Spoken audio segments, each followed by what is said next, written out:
I'm Derek Nieland, and this is my speech over the evolution of NFL safety. In my speech, I'm going to cover a couple of topics regarding NFL safety.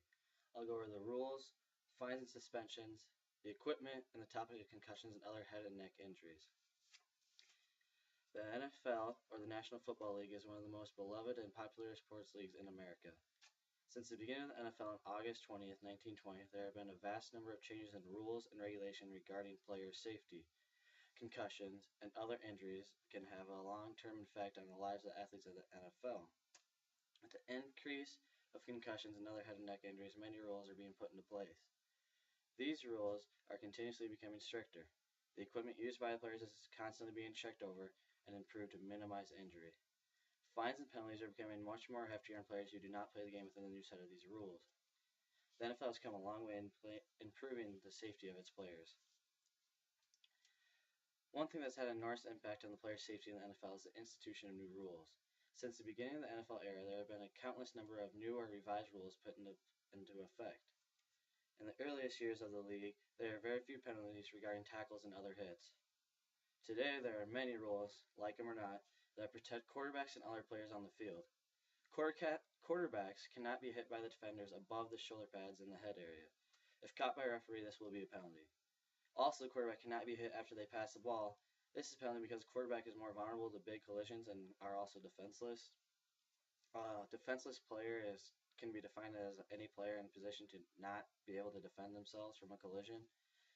And if a defenseless player is blocked or tackled above the shoulder pads, also a penalty. And depending on the severity of the hit, the player could be delivered a fine from the league.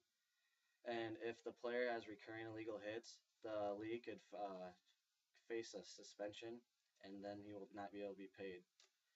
These penalties and fines are being put into place to help maintain and improve the safety of the players. The equipment of the NFL has gone through numerous changes and improvements. Times have really changed from the beginning of the league using leather helmets to elite helmets we use today. At the start of the NFL era, the players used leather helmets. These were just soft leather helmets, so they provide very little protection from concussions. A few years later in the 1930s, the hard leather helmet was introduced. This was to add little protection to the head area, but still pretty ineffective. In 1939, the first plastic football helmet shell was created and used. This helmet was created by the John T. Riddle Company. Riddell helmets is what they're called today. They're still popular in high school and other leagues, college.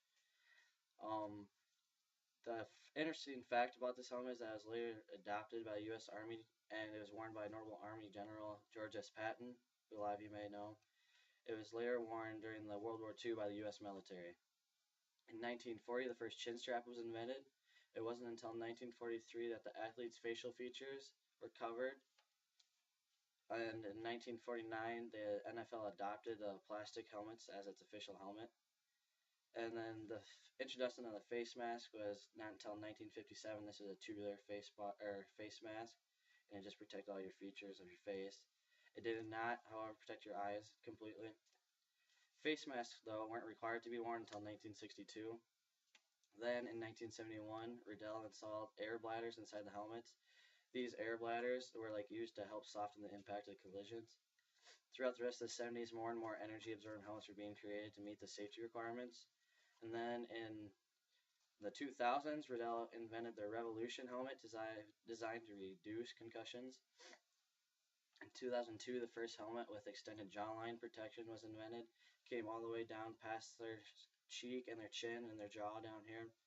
And then it also had energy managing material on the sides of the face, and it increased the distance from the top of the helmet to the top of the head.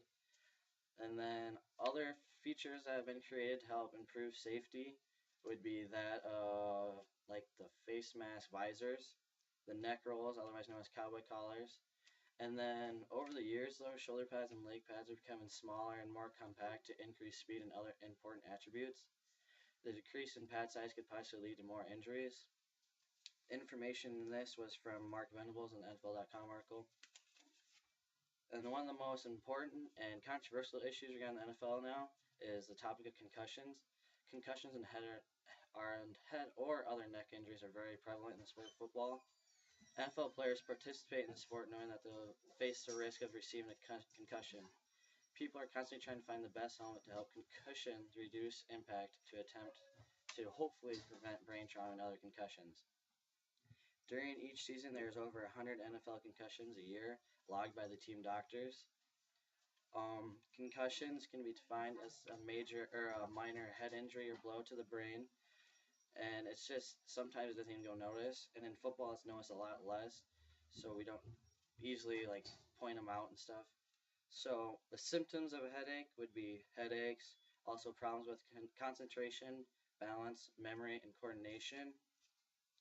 There are four categories of concussions. There's a physical, the cognitive, or the mental, emotional, and there's sleep-related issues. And concussions occur, and so if a player is finally evaluated and is tested positive for a concussion, they must sit out a week at least without contact.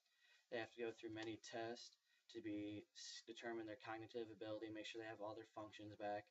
And if throughout the week they keep getting monitored, and then if they finally clear the test by the doctor, they can possibly be back as soon as a week to play in the game. If they aren't cleared, they have to wait longer until they pass the test required, and then they can be brought back into the league.